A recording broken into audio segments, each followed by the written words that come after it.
lengkap Adam Rozaki Wahab. Tempat dan tanggal lahir 13 Januari tahun 2000. Alamat Dusun Kerajaan RT 1 RW 2 Desa Taman Sari, Kecamatan Tegalsari. Nomor telepon 085 161 717 303. Alamat email sadraprojak@gmail. Pekerjaan mahasiswa. Foto semua demi uang dan kembali kepadanya. Program studi agribisnis. Riwayat pendidikan SD Negeri 4 Dasri tahun lulus 2012. SMP Negeri 1 Tegalsari tahun lulus 2015.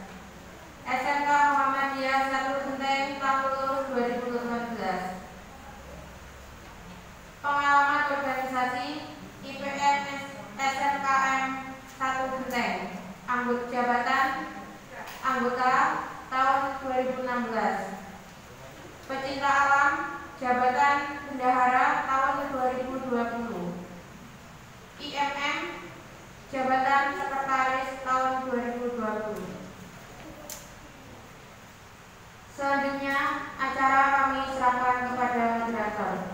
Kepada saudara Adam Rozaki kami persilakan. Terima kasih. Pembawa acara telah memberikan saya waktu. Assalamualaikum warahmatullahi wabarakatuh. Bismillahirrahmanirrahim. Wassalatu wassalamu ala asyrofil anbiya'i wal mursalin sayyidina Muhammadin wa ala alihi washabihi ajmain. Amma ba'du. Puji syukur marilah kita ucapkan kepada Allah Subhanahu wa taala atas rahmat berupa kesehatan sehingga kita bisa berkumpul di sini. Dan tak lupa juga sholawat serta salam semoga tetap tercurahkan pada junjungan Nabi kita Rasulullah SAW. Jadi perkenalkan, nama saya Adam Rozaki Wahab. Di sini saya sebagai moderator. Untuk susunan kegiatan diskusi yang akan kita lakukan, di antaranya yaitu yang pertama pembukaan, yang kedua pemaparan materi dari Bapak Nur Ahmadi MPDI yang akan dilakukan selama 45 menit, sesi tanya jawab. Yang ketiga sesi tanya jawab selama 15 menit. Yang keempat penutup.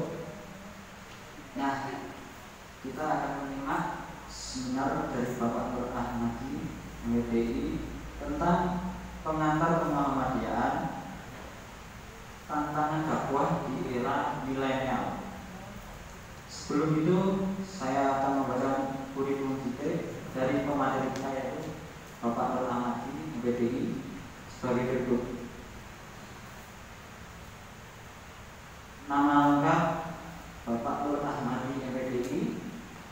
Yang kedua, tempat tanggal lahir Banyuwangi 29 Juni 1951. Yang ketiga, alamat Kerajaan RT 03 RW 04 Genteng 2.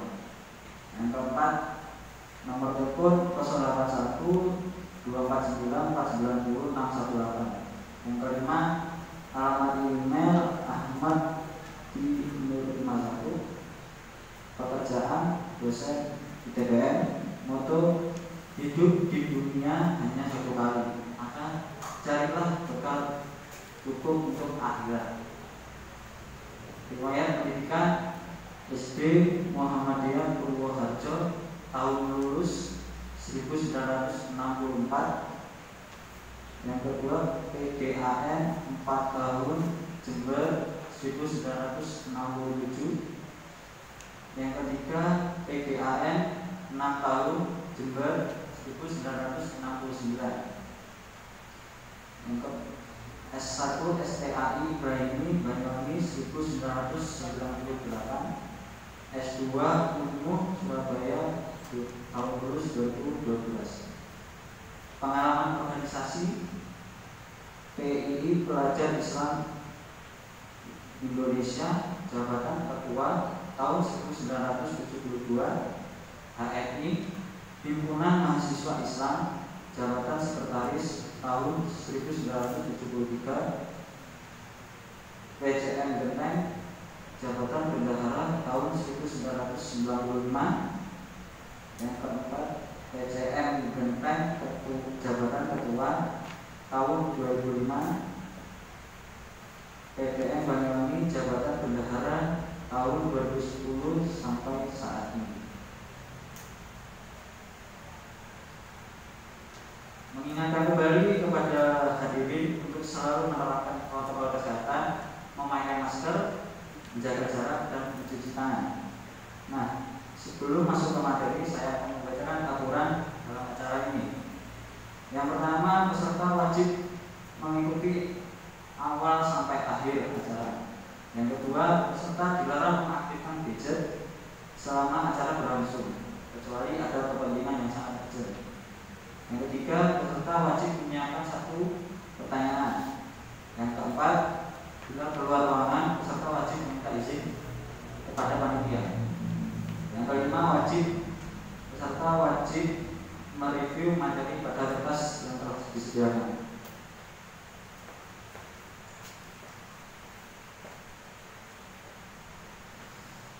Acara yang pertama adalah pembukaan. Marilah kita awali dengan mengucapkan basmalah. Bismillahirrahmanirrahim. Selanjutnya pemaparan materi. Mari kita simak pemaparan materi oleh Bapak Nur Ahmadi, MPBI. Kepada beliau kami persilahkan.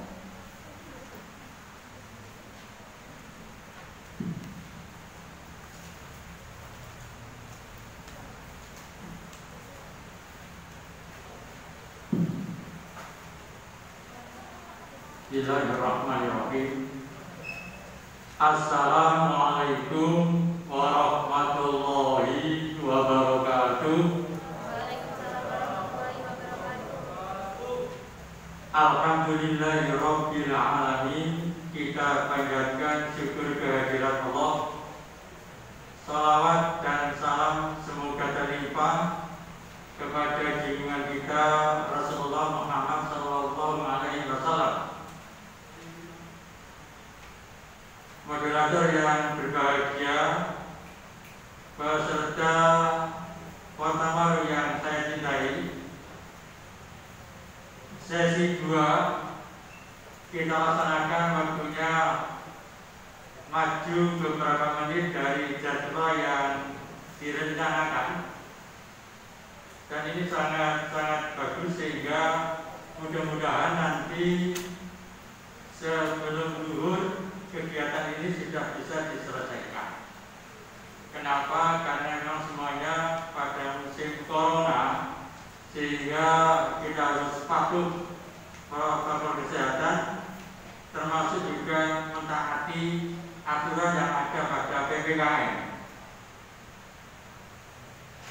Materi yang saya sampaikan garis besar sudah ada di tangan peserta. Saya akan sampaikan beberapa yang terkait dengan pengembangannya.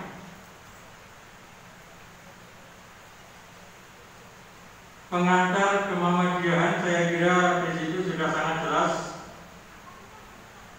Nama organisasi adalah Muhammadiyah. Akar katanya dari kata Muhammad, nama seorang nabi, yang kemudian ditambah akhiran iya, yang berarti pengikut atau umat. Sehingga Muhammadiyah itu arti lengkapnya adalah pengikut Muhammad atau umat Rasulullah Muhammad.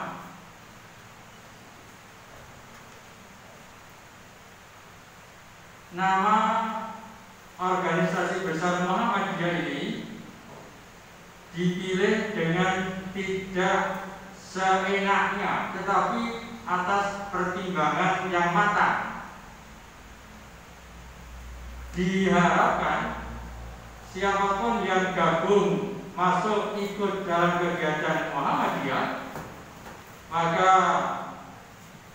diharapkan akan bisa mencontoh dalam banyak hal terhadap panutan utamanya, yaitu Rasulullah Muhammad, dalam hal ketakwaan, dalam hal ibadah, dalam hal akhlak, dalam hal pergaulan sehari-hari. Diharapkan akan kemudian taat, patuh seperti yang beliau tuntunkan.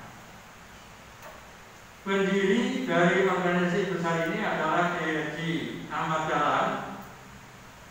Nama kecilnya Muhammad Darwis, yang lahir pada 1 Agustus 1868 dan wafat 23 Februari 1923. Usia yang relatif singkat.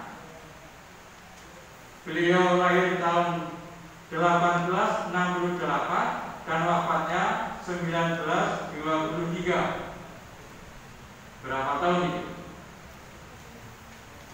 Berapa tahun itu? Ada 60 tahun? Ya, ada berapa? 55 atau 54 tahun.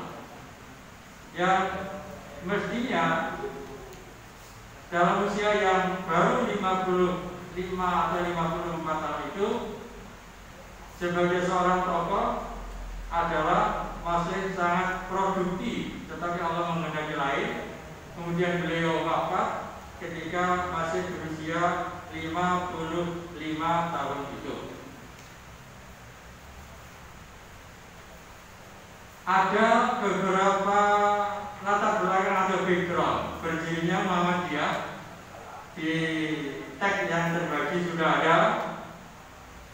Pertama adalah dipahaminya oleh beliau pendiri makna yang terkandung pada firman Allah Surah Ali Imran ayat 104 yang sudah sangat terkenal, yaitu yang berbunyi A'udzubillahi minasyaitonir rajim wa takum minkum ummatun yad'una ilal khairi wa ya'muruna bil ma'ruf wa yanhauna 'anil munkari wa ulaika humul muflihun. Saya kira bisa dicari nanti di rumah.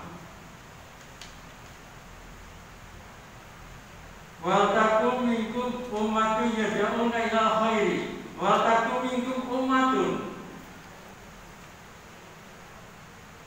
Kalimat yang awal dari ayat ini dimaknai oleh beliau bahwa Allah memerintahkan kita agar mendirikan sebuah perkumpulan, sekelompok umat, perkumpulan. Kalau ada pendapat dari sebagian umat Islam yang mengatakan bahwa berorganisasi itu tidak perlu, kalau ada yang mengatakan bahwa berorganisasi itu adalah bid'ah, itu tidak tepat. Meskipun kenyataannya memang pada zaman Rasulullah hidup tidak ada sebuah organisasi khusus, karena memang langsung segala hal yang terkait dengan masalah agama langsung di bawah kepemimpinan beliau. Dan saat ini beliau sudah wafat jauh pada tahun-tahun yang lalu. Maka untuk menyatukan umat, untuk kemudian bisa bergerak secara serempak, tidak saling menyalahkan, tidak saling berpecah belah satu sama lain, dibutuhkanlah sebuah organisasi yang kemudian oleh Kiai Haji Ahmad Dahlan dicetuskan nama organisasi itu seperti yang telah disampaikan di awal. Jadi ada memang sekelompok orang yang mengatakan organisasi itu tidak perlu ada, karena pada zaman Nabi tidak ada organisasi. Bahkan dikatakan organisasi itu bid'ah, tambah-tambahan. Tidak seperti itu. Kiai Dahlan memahami bahwa adalah memang diperintahkan oleh Allah kita itu bergabung atau mendirikan sebuah organisasi.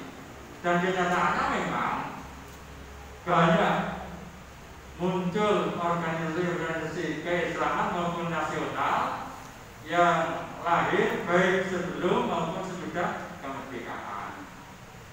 Saudara muda kita Nahdlatul Ulama itu kemudian 14 tahun setelah lahirnya Muhammadiyah bangkit pula saudara-saudara kita dengan nama lain yaitu Nahdlatul Ulama NU yang lahir pada Januari tahun 1926.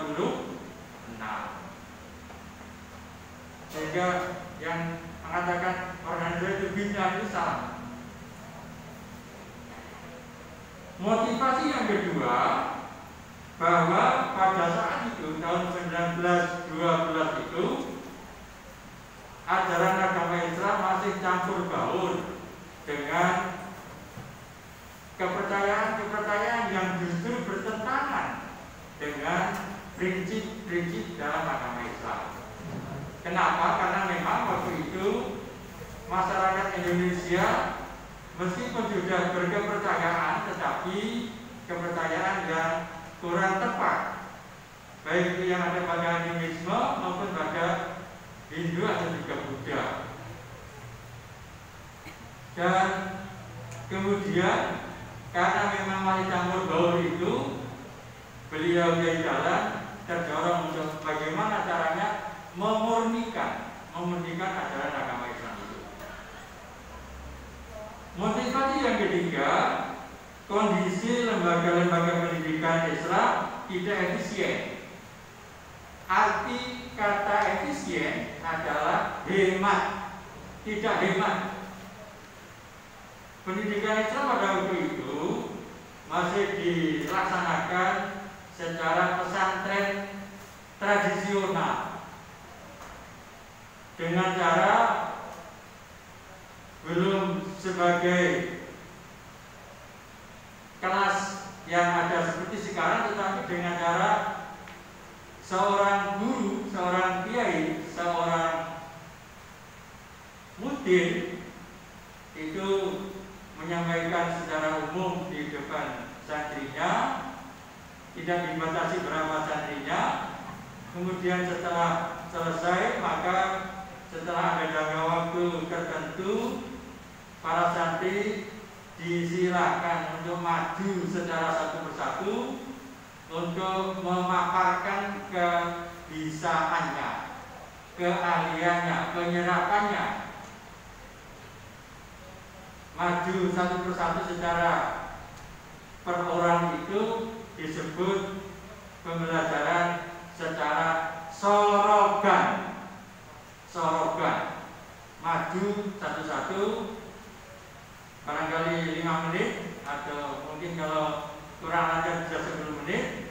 Bayangkan kalau kemudian andai kata itu sebanyak 30 santri, kemudian dibutuhkan per santri 5 menit saja, maka dalam penyelesaian satu topik dalam satu pembahasan itu dibutuhkan 5 kali 30 sebanyak 150 menit atau hampir 3 jam, 2 jam setengah.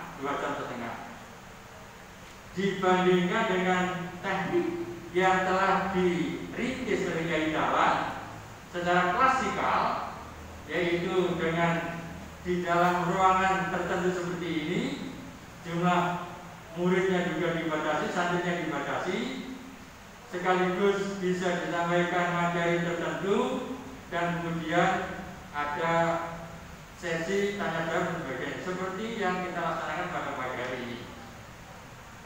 Maka dengan secara bersama-sama seperti itu akan dapat dihemat beberapa hal, baik itu waktu maupun mungkin juga biaya, tenaga dan sebagainya. Cukup waktu kalau 1 jam pelajaran di SMP itu adalah 35 menit, kalau SMA, SMK itu 45 menit 1 jam pelajaran. Jadi waktu yang kalau itu secara klasikal hanya butuh waktu 45 menit, Tetapi kalau itu secara sorogan tadi maka butuh waktu 150 menit dalam penuntasan materi yang sama. Itu sebuah background, sebuah motivasi. Kemudian motivasi berikutnya kegiatan misi kristenisasi merajalela di Indonesia. Bahkan mereka punya satu tujuan bahwa mencari uang, kemudian menyampaikan misi agama itu dalam satu paket. Ada sebutan 3G, apa? Glory, Gospel, dan Golden. Glory, Gospel, Golden. Glory itu apa? Kemenangan. Kemudian Gospel itu adalah gereja. Kemudian Golden itu harta. Jadi 3 hal itu kemudian disatukan dalam satu misi oleh para penjajah. Dan penjajah datang ke Indonesia memang tidak hanya semata-mata berdagang, walaupun awalnya untuk niat dagang dengan didirikannya VOC waktu itu tahun 1902. Kemudian di belakang VOC itu ada domplengan terutama dari misi kristenisasi. Kemudian kaum terpelajar Muslim tidak banyak peduli terhadap agama Islam. Beberapa tokoh memang agamanya Islam, bahkan sempat belajar ke luar negeri sehingga mendapatkan titel S1-nya itu master. Ada sebutan master Kasman, ada sebutan master dan sebagainya. Itu ternyata untuk periode sebelum tahun 1912 master itu sudah ada, tetapi belum peduli terhadap pendidikan Islam. Kalau Pak Kasman itu memang Muhammadiyah dan itu geraknya pada tahun 1945-an. Pak Kasman sebagai barisan dari Muhammadiyah sudah menggunakan kepeduliannya untuk memajukan pendidikan Islam. Tetapi ada master yang lain yang masih belum peduli kepada pendidikan agama Islam. Baik, untuk identitas, asas dan lambang. Identitas, orang membuat singkatan yang gampang diingat. Identitasnya apa? Maka identitas Muhammadiyah itu kita singkat menjadi diam namun tak. Diam namun tak. Kepanjangannya begini. Kalau ditulis biar sistematis itu ke bawah. DI ke bawah ya. DI. Kemudian AM gandeng, AM. Terus NA juga gandeng.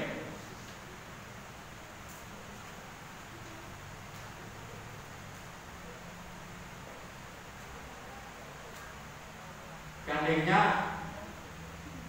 pakai panjang, namun itu satu gandeng. Jadi D sendiri, I sendiri, AM sendiri, bawahnya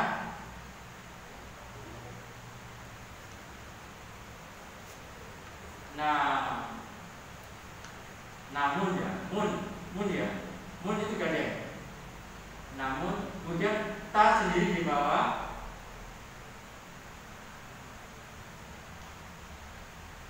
J sendiri, kemudian paling bawah AM.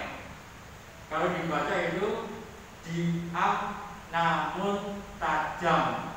Itu identitasnya. Untuk AM yang paling beragam itu tambahan. Kepanjangannya apa? Diam namun tajam itu kepanjangannya D-nya adalah dakwah. Identitas Muhammadiyah adalah sebagai gerakan dakwah.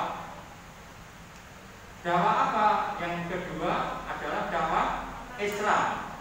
DI, dakwah Islam. Kemudian AM. Sudah sangat jelas AM apa? amar ma'ruf. Kemudian bawahnya lagi munkar atau nahi munkar. Kepanjangannya nahi munkar. Namun itu nahi munkar maksudnya. Kemudian tanya itu tajdid, T-nya itu tajdid. Kemudian M-nya itu agar, M-nya itu murni.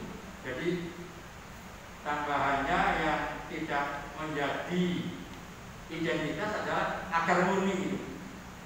Jadi tambahannya agar murni itu bukan identitas ya, tetapi merupakan penjelasan saja supaya kita mudah mengingat. Kemudian kita ingat menjadi diam namun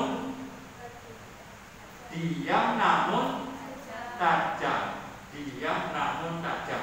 Dengan catatan untuk tajam itu A dan N yang paling belakang itu tambahan. Diam namun tajam.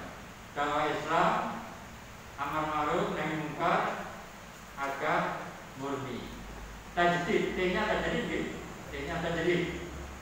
Diam namun tajam.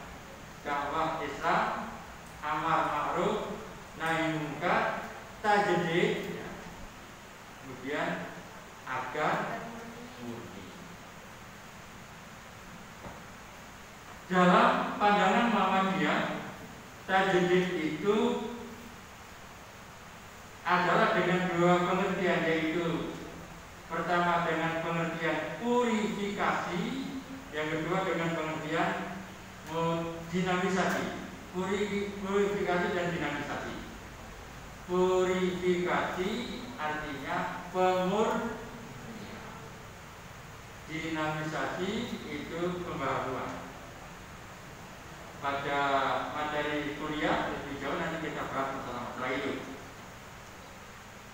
Asalnya jelas, Muhammadiyah berasal Islam, lambangnya jelas adalah matahari. Seperti pada Maret yang tadi kita lakukan bersama itu, kita nyanyikan bersama.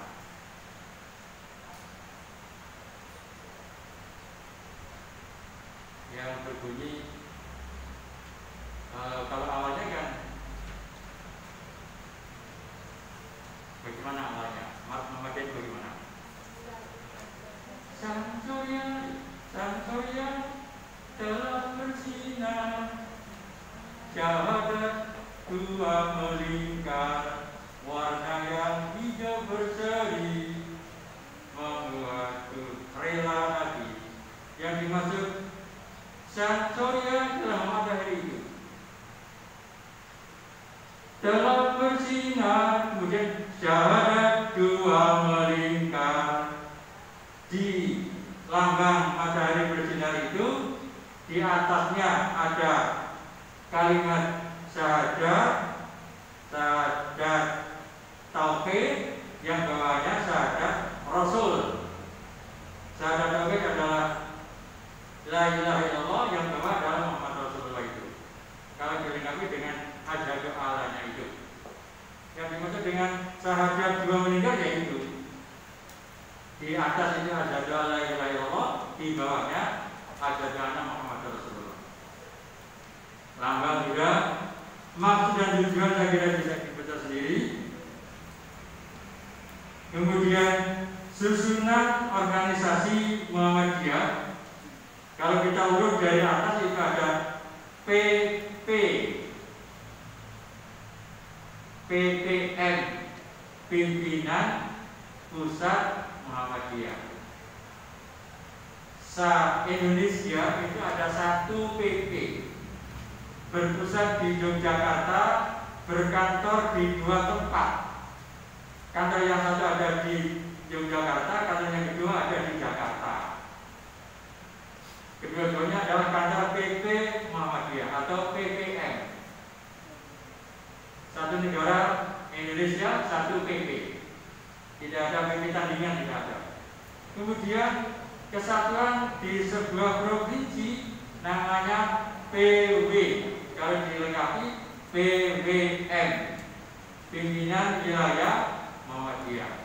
Untuk kabupaten atau kota ada PD, dilengkapi PDM di kecamatan, atau boleh juga dikembangkan satu kecamatan, boleh ada 2, ada PC, PCM, PCM di tingkat desa, atau boleh satu desa lebih dari 1, ada yang namanya PR atau PRM, pimpinan ranting Muhammadiyah. Tidak harus satu desa 1, tetapi boleh satu desa itu lebih dari 1. Contoh konkret di desa tempat alamat kita ini ada, yaitu Desa Gedeng Kulon, itu ada 4 PRM, 4 PRM. PRM Gedeng Kulon 1 berpusat di Masjid Anur, PRM Gedeng Kulon 2 berpusat di belakang Toko Moroseneng di Masjid Al-Hikmah, PRM Gedeng Kulon 3 berpusat di Masjid kita Al-Hudaini, PRM Gedeng Kulon 4 berpusat di utara SMA Negeri Genteng, di Masjid Baitul Amin, ada masjid. Jadi tidak harus satu desa satu ranting, tetapi boleh lebih dari 1. Bahkan kalau di Jadimjo Gagagung ada satu desa itu 7 ranting, boleh asal memang persyaratannya terpenuhi. Unsur pembantu pimpinan, ada majelis, ada lembaga. Majelis ini adalah unsur pembantu pimpinan yang menjalankan sebagian tugas pokok Muhammadiyah. Ada kurang lebih 13 majelis. Satu di antaranya adalah Majelis Diktilitbang. Kira-kira apa? Majelis Diktilitbang. Kalau diktinya kira-kira apa? Pendidikan tinggi. Litbangnya kira-kira apa? Penelitian dan pengembangan. Majelis Diktilitbang, pendidikan tinggi, penelitian dan pengembangan. Itu salah satu majelis, yaitu yang ngurusi perguruan tinggi Muhammadiyah Aisyah. Kalau Anda menemukan singkatan itu PTMA, itu kepanjangannya adalah perguruan tinggi Muhammadiyah Aisyah. Aisyah boleh mendirikan amal usaha perguruan tinggi, mendirikan amal usaha berupa TK, bahkan juga mungkin SD atau SMP, SMA, Aisyah boleh. Kenapa? Karena memang Aisyah itu adalah ordo khusus. Nanti kita bahas agak banyak di ordo khusus itu. Lembaga itu adalah unsur pembantu pimpinan yang menjalani tugas pendukung Muhammadiyah. Satu di antara lembaga kita kenal namanya LSBO.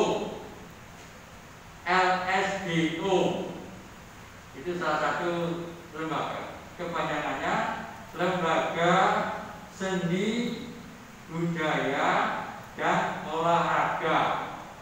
Seni, budaya dan olahraga. Kalau misalnya sebuah cabang Muhammadiyah melaksanakan kegiatan yang namanya Porfesi, pernah ya? Pekan Olahraga dan Festival Seni Islami, itu ada di bawah LSBO ini, Lembaga Seni, Budaya dan Olahraga ini. Untuk Banyuwangi, untuk Genteng Banyuwangi, kegiatan Porfesi ini sebetulnya diagendakan 2 tahun sekali. Tetapi ketika kita akan melaksanakan Porfesi di SMK Muhammadiyah 4 Timor, kemudian muncullah Corona, sehingga yang terakhir, yang kemarin adalah di Muncar itu. Setelah di Muncar kita rancang untuk di Lemon, tapi kemudian karena Corona belum dilaksanakan untuk yang berikutnya. itu di bawah koordinasi LSDO sebagai sebuah lembaga. Ada LAZIS, saya kira sudah sangat terkenal. LAZIS apa kebayangannya?